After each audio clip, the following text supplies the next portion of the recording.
نحمده ونصلي على رسوله الكريم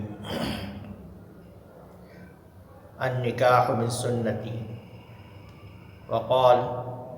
فمن رغب عن سنتی فلیس منی او کما قال علیہ الصلاۃ والسلام۔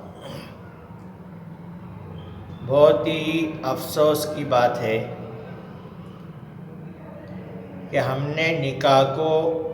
ایسا مشکل بنا دیا اور اتنا زیادہ مشکل بنا دیا کہ اس کی حقیقت ہی ختم ہو چکی۔ اب اگر ہم کسی کے سامنے شادی کا نکاح کا ذکر کرتے ہیں، تذکرہ کرتے ہیں، تو اس کے ذہن میں وہی سب باتیں ہوتی ہیں، وہی رسومات اس کے دماغ میں گھومتے رہتے ہیں کہ شادی میں یہ ہوتا ہے، وہ ہوتا ہے، وہ ہوتا ہے، وہ ہوتا ہے، ایسی بہت ساری اس کی لمبی لسٹ اس کے ذہن میں گھومتی ہے۔ اور اسی طرح کسی کو اپنی بیٹی کا یا اپنے بیٹے کا نکاح کرنا ہو تو اس کے ذہن میں وہ تمام چیزیں اس کے ذہن میں گھومنے لگ جاتی ہے کہ اب ہم کو یہ کرنا پڑے گا، یہ کرنا پڑے گا، یہ کرنا پڑے گا۔ بہت ساری ہم نے رسومات بنا کے رکھی ہوئی، اتنی زیادہ رسومات ہم نے نکاح کے اس بہترین اور اتنے مبارک کام میں بھر دی ہے کہ اس کو گویا بہت ہی مشکل کر دیا اور اس کی حقیقت کو ہم نے ختم کر دیا، اس کی حقیقت کو ہم نے بالکل چھپا ہی دیا۔ نکاح جو ہے آپ صلی اللہ علیہ وسلم فرماتے ہیں النکاح من سنتی، نکاح میرا طریقہ ہے۔ تو آپ صلی اللہ علیہ وسلم کا طریقہ ہے، نکاح آپ صلی اللہ علیہ وسلم کا طریقہ ہے۔ تو جو چیز اور نکاح جو ہے یہ عبادت ہے، ایک نیکی ہے۔ ظاہری بات ہے جو عبادت ہوتی ہے، جو نیکی ہوتی ہے، اس کا کچھ ایک طریقہ ہوتا ہے۔ جیسے ہم نماز پڑھتے ہیں، اس کے مسئلے مسائل ہوتے ہیں، روزہ رکھتے ہیں، اس کے مسئلے مسائل ہوتے ہیں، اسی طرح ہم جو بھی عمل کرتے ہیں، صدقہ کرتے ہیں وغیرہ جو بھی چیزیں کرتے ہیں تو اس کے مسئلے مسائل ہوتے ہیں۔ اسی طرح نکاح کے بھی مسئلے مسائل ہوتے ہیں، لیکن ہم لوگوں کے اندر جہالت سے بڑھ کر جہالت یہ ہے کہ ہم نکاح کے تعلق سے کبھی کسی مفتی صاحب سے مسئلہ معلوم نہیں کرتے، کسی عالم صاحب سے مسئلہ معلوم نہیں کرتے، کسی مسجد کے امام سے رائے مشورہ نہیں لیتے۔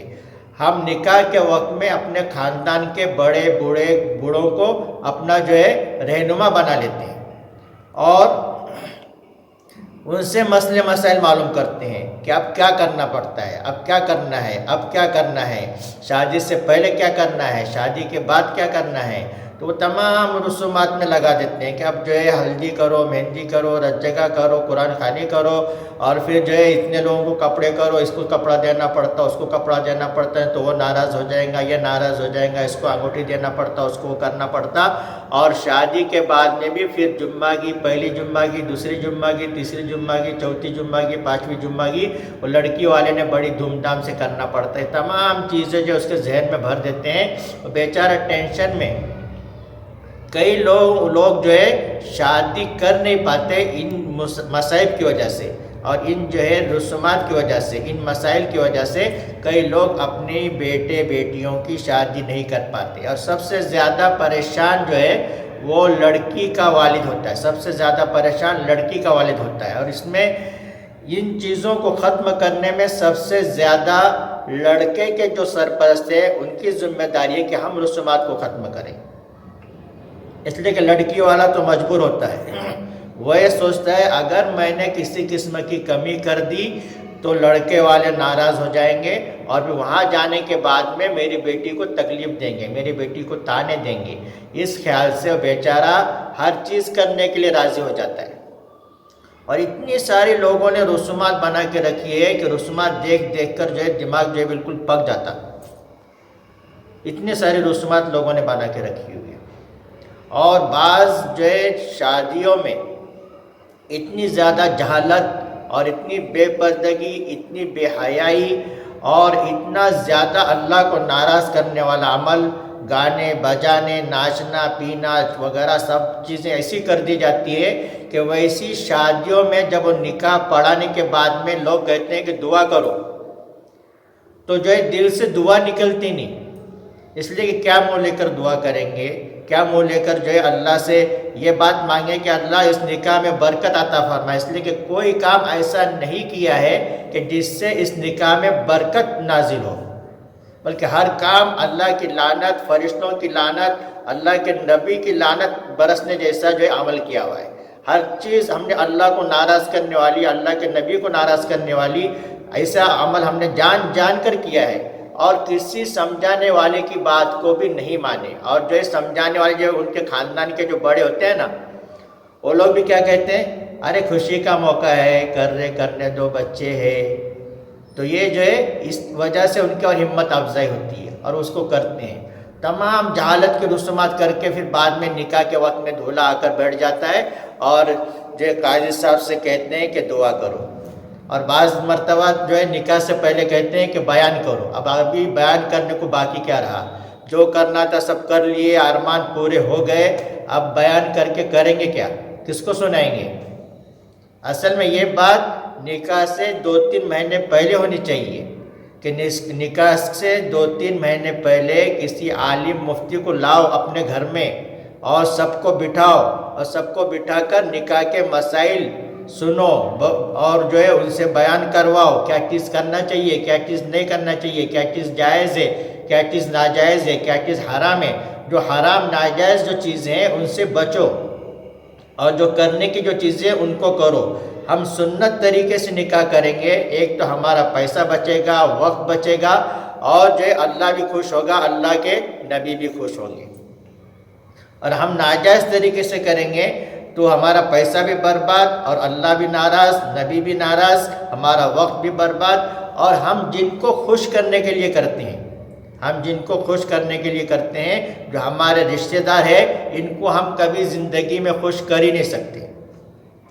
آپ کتنی بھی کوشش کر لو، کتنی بھی کوشش کر لو، کتنا ہی بہترین سے بہترین کھانا پکا لو، بہترین سے بہترین ہال لے لو، اور جو ہے بہترین سے بہترین ان کو ہدیے تحفے دے دو، آپ جو ہے نکاح کے کھانے کے بعد، نکاح کے بعد یا پھر ولیمہ کے کھانے کے بعد آپ جو ہے گیٹ پر جو ہے جا کر کھڑے رہو، جاتے ہوئے لوگ کیا کہتے ہیں، ہر آدمی کچھ نہ کچھ عیب نکال کر ہی جائے گا، اللہ ماشاءاللہ کوئی ایسا ہو جو تعریف کر کر جائے، ورنہ ہر آدمی کچھ نہ کچھ عیب نکالے گا۔ اس لیے آپ جو لوگوں کو خوش کرنا چھوڑ دو، لوگوں کو راضی کرنا چھوڑ دو، ان کی طرف خیال مت دو، یہ دیکھو کہ میرا اللہ راضی ہے یا نہیں ہے، میرے نبی راضی ہے یا نہیں ہے۔ جس کے پاس مال اور دولت کی کثرت ہے، اس نے بھی یہ کوشش کرنی چاہیے کہ میں نکاح سادگی سے کروں، تاکہ جو غریب ہے ان کی بیٹیوں کے لیے مسائل پیدا نہ ہو۔ آج جو ہے ایک مالدار بہت دھوم دھڑاکے سے بہت لاکھوں روپیہ اس میں خرچ کر دیتا ہے، اس سے جو ہے اس کے غریبوں کے لیے یا دوسروں کے لیے ایک مسائل کھڑے کر دیتا ہے۔ کہ بعض مرتبہ ایسا بھی ہوتا ہے کہ ایک بھائی مالدار ہے، اس نے بڑی جو ہے دھوم دھام سے اپنی بیٹی کی شادی کر دی، اور اپنے بیٹے کا دھوم دھام سے ولیمہ کر دیا، اور دوسرا بھائی جو غریب ہوتا ہے، جب اس کا وقت آتا ہے تو خاندان والے یہی چاہتے ہیں کہ یہ بھی اسی طرح سے کرے، اور بیچارہ جو ہے قرض لے کر یہاں وہاں سے ادھار لے کر جو ہے وہ شادی کرتا ہے، اور وہ اندر جلتا رہتا ہے، تڑپتا رہتا ہے، اس کے جو اندر جو اس کے آنسو نکلتے رہتے ہیں، اور وہ چہرے سے جو خوشی کا اظہار کر کے کھڑا ہوا رہتا ہے اسے۔ اور لوگ جو مزے سے وہ جو کھا رہے پی رہے، مزے اڑا رہے، ان کو یہ نہیں معلوم کہ اس کے دل پر کیا گزر رہی ہے۔ اس نے جو قرض لیا ہوا ہے، اب اس کو یہ قرض پھیرنے میں جو 10 سال لگ جائیں گے، اس کا کسی کو احساس نہیں، کسی کا غم نہیں ہوگا، اور جو اس کے خلاف جو ہے اس کے اندر عیب بھی نکال کر جائیں گے، کوئی اس کو تانا بھی دے کر جائیں گا، کوئی اس کو اور کچھ باتیں بھی سنا کر جائیں گے۔ تو یہ جو ہے اپنی اس امت میں، اس قوم میں جو رسومات ہیں، اس کو جو ہے ہم ختم کرنے کی ہر آدمی کو کوشش کرنا ہے، اور یہ صرف بیان سے نہیں چلے گا بلکہ عملی طور پر ہونا چاہیے۔ نکاح ہو رہا، نکاح کے بعد میں جو ہے قاضی صاحب بیان کر رہے، یا نکاح خطبے سے پہلے بیان کر رہے، اس بیان سے کوئی اثر ہونے والا نہیں ہے۔ آپ جو ایک مثال پیش کرو، ایک نکاح جو ہے سنت طریقے سے کر کر بتلاؤ، اور یہ کہو کہ نکاح اس طرح سے ہونا چاہیے، یہ حقیقت ہے۔ ہر آدمی اس کی کوشش کرے، لڑکے والا تو یہ چاہتا ہی ہے کہ نکاح جو ہے کم سے کم میں ہو، لیکن وہ مجبوری میں لڑکے والوں کی وجہ سے اس کو کرواتے ہیں لوگ، یا کرنا پڑتا ہے۔ لیکن یہ ذمہ داری سب میں زیادہ ہر اس شخص کی ہے جس کے بیٹے کا نکاح ہو، جو لڑکے والے ہوں اور لڑکے کے خاندان والے ہوں۔ تبارک و تعالی ہم تمام کو ان رسومات سے بچائے، رسومات کرنے والوں سے بچائے اور ان رسومات سے دور رکھیں، اور تمام لڑکے لڑکیوں کی نکاحوں میں آسانیاں پیدا کریں، اور اللہ تبارک و تعالی ہمیں سنت طریقے کے موافق ہر عمل اور خاص طور سے نکاح کا جو کام ہے اس کو سنت طریقے سے کرنے کی توفیق عطا فرمائیں، آمین۔